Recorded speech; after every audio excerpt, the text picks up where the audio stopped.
জীবন মুখোপাধ্যায়ের ইতিহাস ও পরিবেশ তৃতীয় শ্রেণী গোষ্ঠী জীবন দশম অধ্যায়ের আজ আমরা কিছু অনুশীলনী প্রশ্নের উত্তর দেখে নেব। প্রথম প্রশ্ন, গোষ্ঠী কাকে বলে? উত্তর, নিজেদের প্রয়োজনে কয়েকটি পরিবার একসঙ্গে বসবাস করে তৈরি করলো এক একটি দল।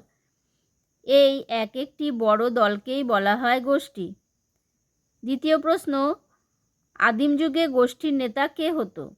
উত্তর, আদিম যুগে দলের মধ্যে সাহস, বুদ্ধি ও শক্তি যার বেশি সেই গোষ্ঠীর নেতা হতো। প্রথম দিকে বুদ্ধিমতী, শক্তিশালী ও বয়স্কা মহিলাই গোষ্ঠীর প্রধান হতো। পরের প্রশ্ন, গোষ্ঠীর নেতার কাজ কী ছিল?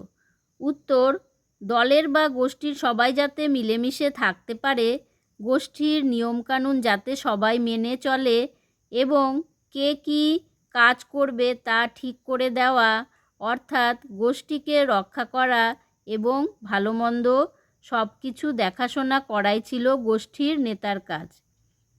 পরের প্রশ্ন, আদিম মানুষের গোষ্ঠী জীবনের পরিচয় দাও। উত্তর, আদিম মানুষ কৃষিকাজ শিখে স্থায়ী বাসস্থান তৈরি করলো এবং দল বেঁধে থাকতে শিখল। এক একটি দলে কয়েকটি পরিবার একসঙ্গে থাকতো। ক্রমশ এই সংখ্যা বাড়তে থাকলো। এইভাবে গড়ে উঠল এক একটি বড় দল বা গোষ্ঠী। গোষ্ঠীর মধ্যে যার সাহস, শক্তি ও বুদ্ধি বেশি সে নেতা বা গোষ্ঠীপতি হতো। গোষ্ঠীপতির কথা দলের সবাই মেনে চলত। প্রথম দিকে মেয়েরাই গোষ্ঠীর প্রধান হতো।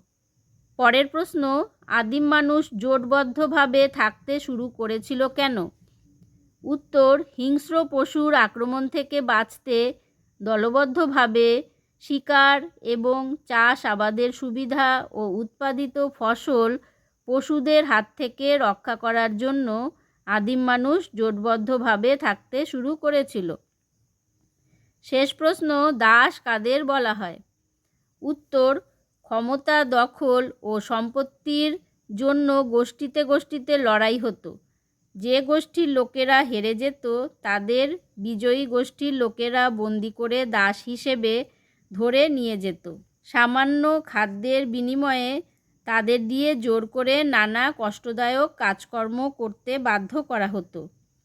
এমনকি তাদের ওপর নির্মম অত্যাচারও করা হতো। এদেরকে দাস বলা হয়।